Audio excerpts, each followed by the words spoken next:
आने नमस्कार साथियों, एक बार पुनः आप लोग के बीच उपस्थित हो गया हूं और आज एक बहुत ही महत्वपूर्ण विषय को लेकर के आज हम लोग भारतीय इतिहास के अंतर्गत सिंधु घाटी सभ्यता के बारे में पढ़ेंगे।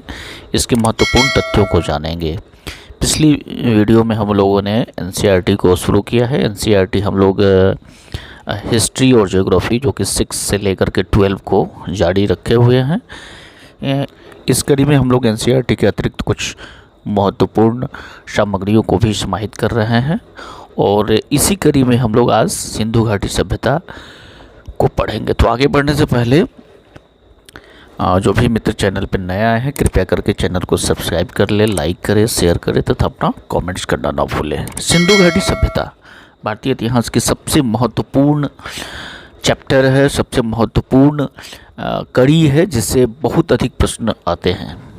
प्राचीन इतिहास का यह खंड सिंधु घाटी सभ्यता को सिंधु नदी के आसपास होने के कारण ही इसे सिंधु घाटी सभ्यता, सिंधु सभ्यता भी कहा जाता है, सिंधु घाटी सभ्यता भी कहा जाता है। लेकिन साथ ही इसका एक दूसरा नाम जो कि हड़प्पा सभ्यता भी है और हड़प्पनीय सभ्यता भी इसे कहा जाता है। कई विद्वानों के मत है कि सिंधु घाटी सभ्यता को हड़प्पा सभ्यता कहना ज़्यादा उचित होगा। इसलिए होगा क्योंकि हड़प्पा ही इस पूरी सभ्यता का केंद्र बिंदु रहा है।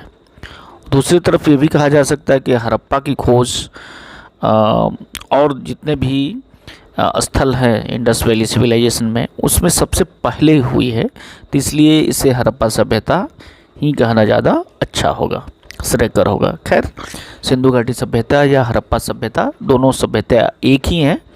हमें तथ्यों से मतलब है, हमें अधिक से अधिक तथ्य को समझेंगे। सिंधु घाटी सभ्यता अपने सबसे आधुनिक और सुविकसित सभ्यता के लिए विश्व प्रसिद्ध है।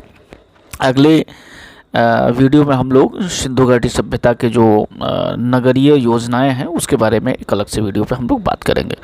हड़प्पा सभ्यता के लोग बहुत ही सुनियोजित तथा सुविकसित कस्बों और नगरों में रहा करते थे, जहां बड़े बड़े भवन, सभागार, स्नानागार, कारागार, कच्ची तथा पक्की ईंटों से बने घर, चौड़ी सड़कें आदि स्थित होते थे।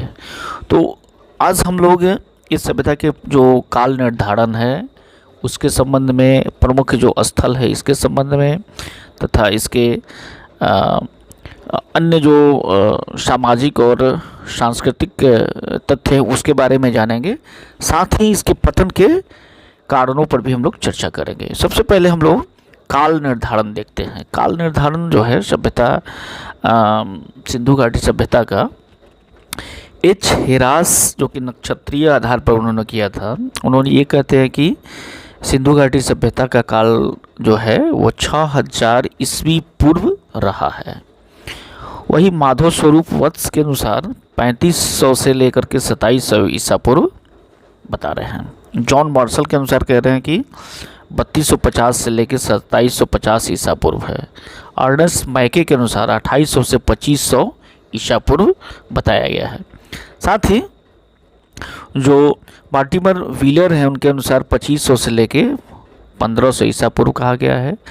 और जो सबसे आधुनिक पद्धति से जो इसकी निर्धारण किया गया है समय का, वो है रेडियो कार्बन पद्धति के अनुसार, वो है 2350 से लेके 1750 ईसा पूर्व। इसे ही सबसे ऑथेंटिक माना जाता है। सबसे अगर ऑथेंटिक अगर वो कहा जाए, बहुत सारे अन्य जो इतिहासकार हैं, भारतीय इतिहासकार हैं, उनके अनुसार उनका भी मत इससे ही मिलता जुलता है।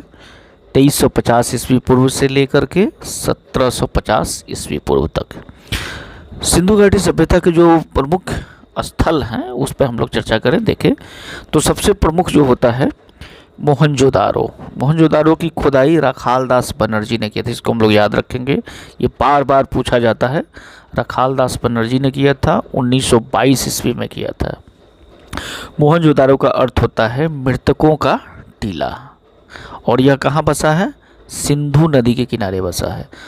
सिंध नदी जो है अभी जो उसका अभी का अगर देखा जाए तो वो पाकिस्तान के लड़काना ज़िले में मौजूद है। ये यहाँ से जो साक्ष्य मिला हुआ है वो सूती कपड़े के अंश मिले हैं।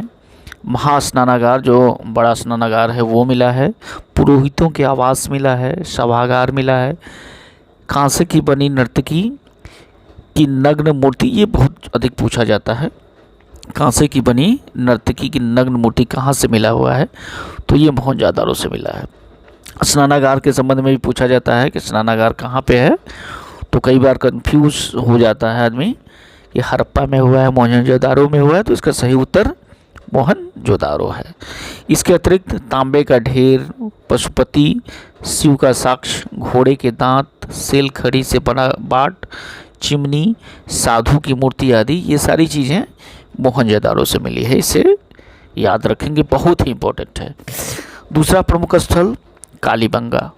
कालीबंगा की खोज 1953 ईस्वी में अमलानंद घोष तथा बीके थापर के द्वारा 1960 में करवाई गई थी। कालीबंगा का अर्थ होता है काले रंग की चूड़ियाँ, और यह अभी वर्तमान समय में कहाँ पे है, राजस्थान के गंगानगर जिले के घग्गर नदी के तट पे स्थित है।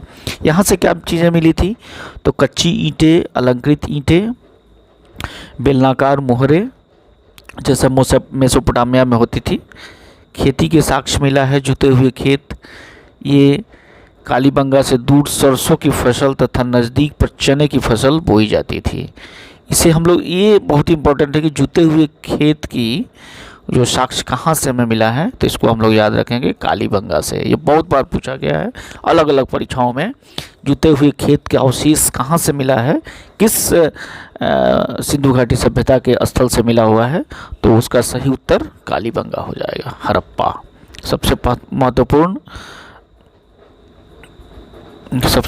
जो स्थल है सिंधु घाटी सभ्यता का, वो है हड़प्पा। इसकी खुदाई 1921 में हुआ है। दयानंद शाहनी तथा इनके जो सहायक थे माधव स्वरूप वत्स के द्वारा कराई गई थी। यह पंजाब के बांटे गोमड़ी जिले में रावी नदी के तट पर स्थित है। यहाँ देखिए, एक चीज़ जानने वाली बात है कि हड़प्पा सभ्यता को ही सिंधु घाटी सभ्यता भी कहा जाता है, लेकिन हड़प्पा सभ्यता जो है, हड़प्पा जो है वो सिंधु नदी के किनारे नहीं बसा हुआ है, रावी नदी के किनारे बसा हुआ है। और कई बार कंफ्यूज हो जाता है आदमी कि हड़प्पा सभ्यता और सिंधु घाटी सभ्यता एक ही है, तो हड़प्पा सभ्यता, हड़प्पा जो नगर है ये कहीं सिंधु नदी किनारे तो नहीं बसा हुआ है। तो सिंधु जो आपका मोहनजोदारो है वो सिंधु नदी के किनारे बसा है, तथा हड़प्पा जो है वो रावी नदी के किनारे बसा है। इसे हम लोग याद रखेंगे। और इसकी खुदाई सबसे पहले 1921 में दयानंद साहनी के द्वारा किया गया था, और मोहनजोदारो की खुदाई 1922 में रखालदास बनर्जी के द्वारा किया गया था। इसे हम लोग याद रखेंगे।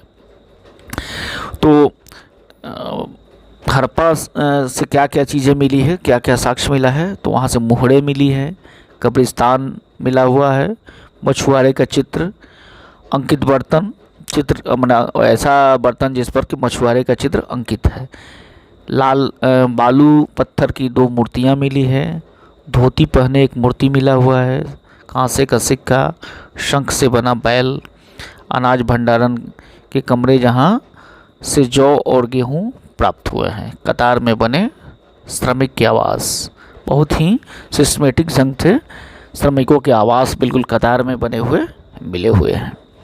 इसके बाद जो प्रमुख जो स्थल है वो है चहुदरो। इसकी खोज 1931 में NC मजुमदार के द्वारा की गई थी, जिसे पुरातत्वविद मैके ने 1935 में इसे आगे बढ़ाया। यह स्थल सिंध पाकिस्तान में स्थित है।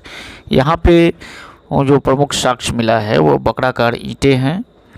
यह एकमात्र स्थल है जहाँ से बकराकार ईंटें प्राप्त हुई है। तो ये पूछा जा सकता है कि सिंधु घाटी सभ्यता की किस स्थल से वक्राकार ईंटें का अवशेष प्राप्त हुआ है, तो इसका सही उत्तर हो जाएगा चहुदरो।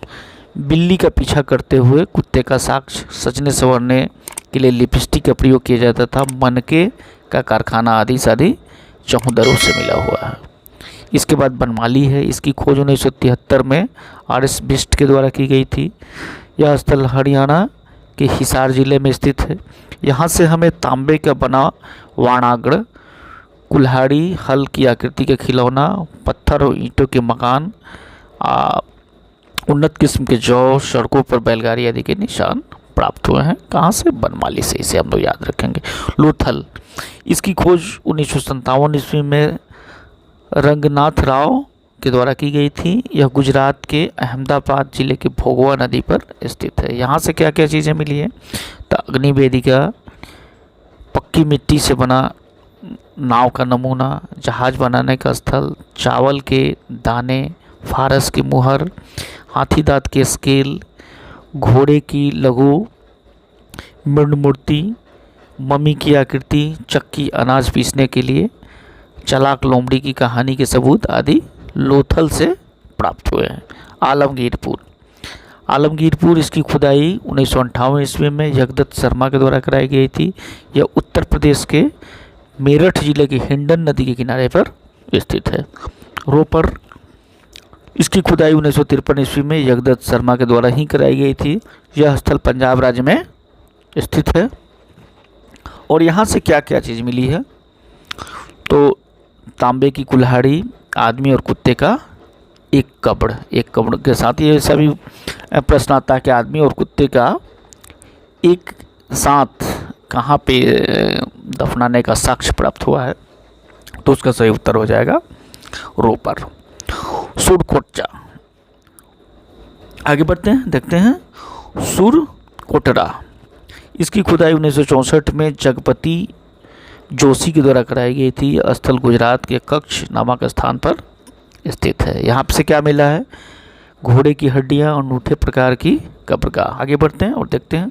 सुतकोंगेडोर, इसकी खुदाई जो है 1927 ईस्वी में ओरेल स्टाइन के द्वारा कराया गया था। यह स्थल बलूचिस्तान में तास्क नदी के किनारे पर स्थित है। यहाँ पे क्या मिली? तो यहाँ पे मिट्टी की बनी चूड़ियाँ मिली, राख से बना बर्तन, तांबे की कुल्हाड़ी, मनुष्य की हड्डियाँ आदि यहाँ से प्राप्त हुई हैं। अगला जो सबसे महत्वपूर्ण स्थल है वो है धौलीवीरा। धौलीवीरा की जो खोज है 1967 में जगपति जोशी के द्वारा कराई गई थी, परंतु इसकी व्यापक जो खुदाई है रविंद्र सिंह बिष्ट के द्वारा कराई गई थी। यह स्थल गुजरात राज्य के कच्छ जिले के मनहार और मानसर के बीच स्थित है। यह पहला ऐसा नगर है जो कि 3 भागों में बटा हुआ है, दुर्ग भाग, मध्य भाग और निचला भाग। ये भी काफ़ी इम्पोर्टेंट प्रश्न यहाँ से निकल सकता है कि कौन सा स्थल है, कौन सा हड़प्पन संस्कृति का वो कौन सा भाग है जो कि 3 भागों में बटा है, कौन सा ऐसा नगर है जो कि 3 भागों में बटा हुआ है। तो इसका सही उत्तर हो जाएगा धौलीवीरा। धौलीवीरा कहाँ पे है? तो गुजरात राज्य के कच्छ जिले में स्थित है। आगे बढ़ते हैं और राखी गढ़ी अगला है। इसकी खुदाई 1997 ईस्वी में अमरेंद्र नाथ के द्वारा कराई गई थी। यह स्थल हरियाणा राज्य के हिसार जिले में सरस्वती नदी तथा दहुती नदियों के पास स्थित है। धौलीवीरा के बाद राखी गढ़ी भारत में सिंधु घाटी सभ्यता का सबसे बड़ा नगर है। अच्छा, इसको हम लोग याद रखेंगे। कोटदीजी, इसकी खुदाई 1955 में F.A. खान के द्वारा कराई गई थी। स्थल मोहनजोदारो के समीप स्थित है। यहाँ से हमें चांदी के सर्वप्रथम प्रयोग के साक्ष्य, 12 सिंगा के नमूने आदि प्राप्त हुए हैं। आहालदिनो इसकी खुदाई फेयर सर्विस के द्वारा कराई गई थी। यह सिंधु घाटी नदी तथा अरब सागर के संगम के समीप में स्थित है। कुणाल, यह स्थल हरियाणा में स्थित है। यहाँ से चांदी के 2 मुकुट प्राप्त हुए हैं। अली मुराद, यह इस स्थल सिंध पाकिस्तान में स्थित है। यहाँ से क्या मिला है? तो पीतल, कांसे की बनी कुल्हाड़ी, बेल की छोटी मृण मूर्ति। रंगपुर, इसकी खुदाई 1953 में रंगनाथ राव के द्वारा की गई थी। यहाँ से कच्ची ईंटों का बना दुर्ग, धान की भूसी आदि प्राप्त हुआ है। इसे हम लोग याद रखेंगे।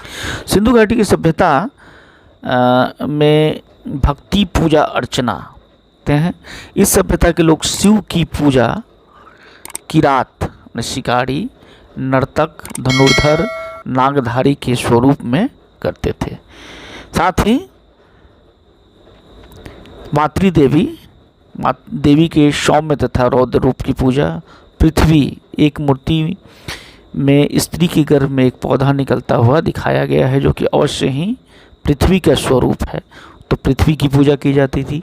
प्रजनन शक्ति मतलब लिंग की पूजा की जाती थी। वृक्ष, पीपल, बबूल, पशु, कुबर वाला सांड, वृषभ जिसे कहा जाता है, नाग तथा अग्नि की भी पूजा करते थे लोग। साथाटी में प्रयोग होने वाले माप तौल के साधन, लोथल के पास हाथी दांत से बना एक पैमाना प्राप्त हुआ है।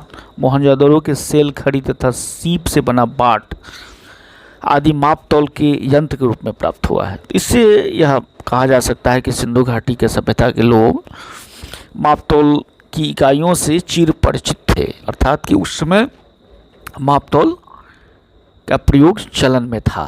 सिंधु घाटी के प्रयोग में आगे बढ़ते हैं। सिंधु सभ्यता में प्रयोग में की गई धातु, इस सभ्यता में लोग तांबा, सोना, चांदी, सीसा, टीन आदि धातुओं का प्रयोग करते थे। कुछ पुरातत्वविदों के द्वारा माना जाता है कि पहली बार चांदी का प्रयोग सिंधु घाटी सभ्यता में ही किया गया था। तो इसे याद रखेंगे हम लोग। सबसे अधिक तांबे का प्रयोग किया जाता था।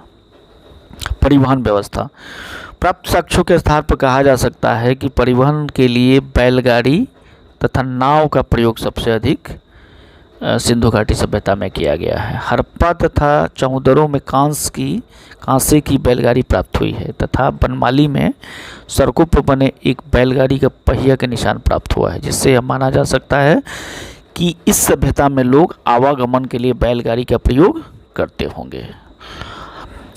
इसी तरह जो जल मार्ग, जो नदियों के समीप जो स्थित नगर स्थित थे, जल मार्ग या नाव या जहाज़ का प्रयोग करते थे, जिसका प्रमाण नदियों के किनारे बसे लोथल, रंगपुर, बालाकोट, सुतको आदि प्रमुख बंदरगाह नगरों में भी देखने को मिलता है। सिंधु घाटी तो आगे बढ़ते हैं मित्रों, देखते हैं कि सिंधु घाटी सभ्यता के पतन का कारण। तो पतन के कारण एक नहीं थे, बल्कि सिंधु घाटी सभ्यता के पतन के कारण के पीछे कई कारण हो सकते हैं। अलग अलग इतिहासकार तथा पुरातत्वविद इसके लिए अलग अलग अपनी व्याख्या करते हैं। और चूँकि ये काफ़ी विस्तृत क्षेत्र में फैला हुआ था, इसलिए सिर्फ एक कारण इसका नहीं हो सकता है, कई कारण इसके हो सकते हैं। जो सबसे इसके लिए विश्वसनीय माना जाता है कि इसका सबसे अधिक जो विश्वसनीय माना गया है, जो सबसे अधिक ऑथेंटिक माना गया है कि सिंधु घाटी की सभ्यता का पतन जो हुआ है वो सूखा के चलते या बाढ़ से संभवतः इस सभ्यता का विनाश हुआ होगा। हालांकि अभी तक इसकी स्पष्ट जानकारी नहीं हो पाई है, लेकिन बाढ़ और सूखा ये दोनों ही कारण से सिंधु घाटी सभ्यता का विनाश हुआ होगा। तो वीडियो कैसा लगा मित्र, अपना राय अवश्य बताएंगे, चूँकि ये वीडियो काफ़ी इम्पोर्टेंट है। अगली वीडियो में हम लोग इसी सिंधु घाटी सभ्यता के जो नगरीय योजना है उस पर हम लोग चर्चा करेंगे, चूँकि सिंधु घाटी सभ्यता की नगरीय योजना पूरे विश्व में काफ़ी प्रसिद्ध है। तो वीडियो चैनल पे आप लोग बने रहें। बहुत बहुत धन्यवाद मित्र।